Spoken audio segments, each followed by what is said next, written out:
Le nettoyage des rues est en cours dans les municipalités du Québec. Ici, à Victoriaville, depuis maintenant 20 ans, on récupère le gravier, une méthode écologique et économique.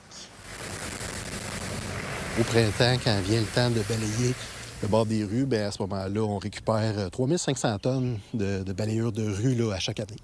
Donc, d'année en année, c'est quoi la proportion de gravier qu'on a de récupérer puis de gravier neuf à acheter, finalement? Bref, c'est approximativement 75 qu'on récupère sur notre mélange. Donc, il reste juste 25 là, de matériel neuf à acheter là, pour l'hiver suivant. En balayant à peu près pour 5 à 6 semaines le bord des rues de nos 400 km de rue, bien là, à ce moment-là, ce qu'on fait, c'est qu'on amène ça dans un site qui est étanche, dépôt à neige. Aussi, là, c'est nécessairement plus du sable, il y a de la pierre abrasive au travers, quoi que ce soit, un petit peu de résidus organiques. Les gens balayent leur gazon au printemps. Fait que c'est pas mal ce type de matériel-là là, qu'on retrouve. Là.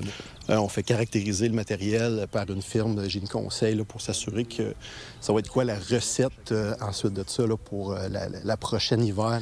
Puis ensuite de ça, on vient le temps des opérations de tamisage. Donc, vous voyez ici là, le matériel qu'on récupère là, une fois tamisé. Là, le résultat là, est vraiment différent. On l'amende avec de la pierre abrasive. Donc, c'est ce qui va se retrouver dans les rues l'année prochaine. Exactement. Victoriaville a inspiré d'autres municipalités à récupérer leur gravier. C'est le cas de Trois-Rivières. Puis dans le cas où on peut le réutiliser, bien, on l'utilise pour des fonds de chaussée, pour des travaux de remblaiement ou autres. Annuellement, c'est environ 4200 tonnes de matière que la Ville récupère pour ses infrastructures. Puis c'est des économies d'environ 800 000 $. Donc c'est vraiment une pratique, un peu d'économie circulaire qu'on peut observer sous nos yeux. À Sherbrooke, on l'envoie plutôt au centre d'enfouissement de Valoris, un choix qui s'avère économique. La loi oblige les exploitants de sites d'enfouissement de recouvrir quotidiennement les déchets avec un matériau granulaire.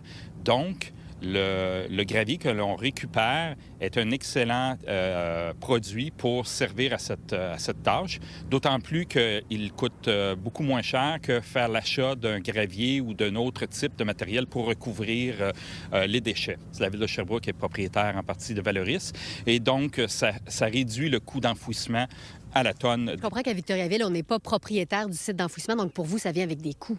Effectivement, ça vient avec des coûts de redevance. Donc, si on calcule de façon en bon an mal an, au-delà de 150 000 qu'on sauve le transport, les coûts de redevance, du montant d'enfouissement, bien, faisons fois 20 ans en dollars d'aujourd'hui, mais c'est quand même 3,5 millions qu'on a sauvés à travers des années. À la fin de l'opération de nettoyage, cette butte de gravier fera environ 5-6 fois cette hauteur. À Victoriaville, Fanny Lachance-Paquette pour Nouveau Info. La mairesse de Magog a tranché en faveur du projet du parc flottant au quai McPherson. Les élus n'étaient pas parvenus à un consensus lors du conseil de lundi soir. Les opposants pourront signer un registre la semaine prochaine à l'Hôtel de Ville. Quelques 2400 noms sont nécessaires pour déclencher un référendum. C'est la dernière étape avant de lancer le projet estival. Je suis quelqu'un qui cherche toujours davantage le compromis, le consensus. C'est la première fois que ça m'arrivait, en tout cas, il me semble à mon souvenir. Okay. Puis, je veux pas que ce soit une habitude, mais c'est vraiment, qu'est-ce que ça enlève aux citoyens? C'est vraiment, tu sais, j'ai voulu là, prendre un pas de recul puis bien analyser le dossier. On a quand même eu une consultation. Il y avait des préoccupations qui avaient été exprimées, sécurité, il n'y en a pas d'enjeu. Magog peut conserver les subventions de 24 millions de dollars pour la construction d'une nouvelle aréna à 2 glaces. La Ville pilote maintenant le projet qui a été déménagé au Parc de l'Est. La décision a été prise après une mobilisation citoyenne contre l'emplacement initial près de l'école secondaire La Ruche.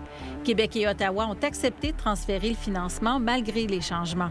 Les travaux devraient débuter l'an prochain. On veut aller en plein de vie, justement, là, avant les vacances d'été, donc printemps-été, pour qu'ils puissent travailler pendant les prochains mois. Ça va aller très vite. On est à vitesse grand V. C'est un échéancier très serré. Mais on a un chargé de projet à la Ville qu'on a engagé pendant 3 ans pour ça, qui en a vu d'autres, puis qui est déjà, depuis le 6 janvier, est déjà à l'œuvre. C'est un choc recevoir un diagnostic d'autisme, oui, assurément. Le mois d'avril est consacré à l'autisme. En Estrie, il existe plusieurs services lorsqu'un diagnostic de TSA tombe, dont celui du CRDI ici à Sherbrooke, la reprise des habitudes de vie. On va aller rencontrer le petit Lucas, 5 ans, et sa maman pour connaître leur réalité. Parle-moi de ton petit garçon, Lucas. C'est un gars dynamique. Il est vraiment attachant. Et, il est pratiquement non-verbal. Il dit quelques mots. Qu'est-ce qu'il y a? Action. Dormir. Ah, dormir. Je suis certaine qu'il veut communiquer, il veut interagir avec le monde. Qu'est-ce qu'il fait? Il vole. Selon des données datant de 2024 de l'INSPQ, le trouble du spectre de l'autisme chez les 1 à 24 ans est en augmentation depuis plusieurs années. C'est d'ailleurs en Estrie où on dénombre le plus haut taux de diagnostic de TSA au Québec, avec 3,2 %. Quand on a eu le diagnostic formel, comment tu t'es sentie? Le voir écrit noir sur blanc, c'est tout le temps un peu déchirant. En fait, c'est parce qu'on ne sait pas à quoi s'attendre dans le futur. Chaque personne va réagir différemment. Il y a des familles qui ont comme l'impression que c'est plus le même enfant qu'hier, puis qui vont se dire, bien là, qu'est-ce que je fais maintenant? J'ai plus le mode d'emploi. Alors qu'ils connaissent très bien leur enfant, mais ce diagnostic-là vient vraiment changer leur perception de l'enfant. Il y a d'autres familles qui vont être plus dans la tristesse, dans la détresse, qui vont avoir plus tendance à se projeter dans le futur. Puis là, on va être là justement pour les ramener dans le moment présent. Oui, c'est important de parler du diagnostic, mais c'est surtout important de parler des enfants qui vivent avec des différences, parce qu'à travers le même diagnostic, il y a des enfants qui ont des forces, qui ont des intérêts qui sont très différents, et de ne pas s'arrêter à l'étiquette qu'on a mis, mais d'apprendre à connaître la réalité de cet enfant-là pour l'aider à progresser puis à cheminer le plus possible. Je suis vraiment fière de tout ce qu'il a accompli depuis, je dirais, la dernière année au programme ici. Je le vois de plus en plus vouloir interagir avec le monde. Donc, c'est agréable là, de le voir grandir de même. Mon enfant, il est souriant et tout ça, mais il n'est pas tout le temps comme ça, là. Il y a des fois où, oui, il y a des crises. Des fois où, en tant que parent, c'est pas évident puis qu'on peut se sentir un peu seul dans notre monde. Mais il y a du soutien autour. Donc, il faut juste aller chercher les outils et les personnes, puis s'entourer le plus possible. Si vous souhaitez obtenir des ressources en lien avec l'autisme, contactez le 811 option 2. À Sherbrooke, Alexandra Paré pour Nouveau Info.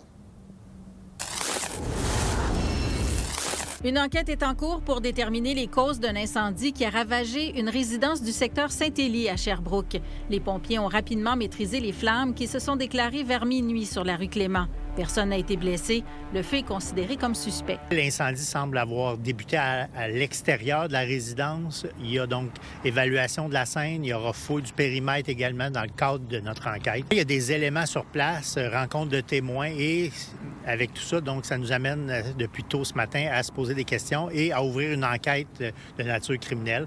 Il y aura analyse de la scène sur place par nos enquêteurs, services d'identité judiciaire. Toujours sur la scène judiciaire, des milliers de dollars en billets contrefaits, une arme et des munitions ont été saisis lors d'une frappe policière à Sherbrooke. 2 perquisitions ont été réalisées sur les rues Ball et des Grands-Monts la semaine dernière. L'opération a aussi permis de mettre la main sur de la cocaïne, des comprimés divers et un ensemble d'outils pour voler des voitures. Des accusations de possession et de trafic de stupéfiants pourraient éventuellement être déposées.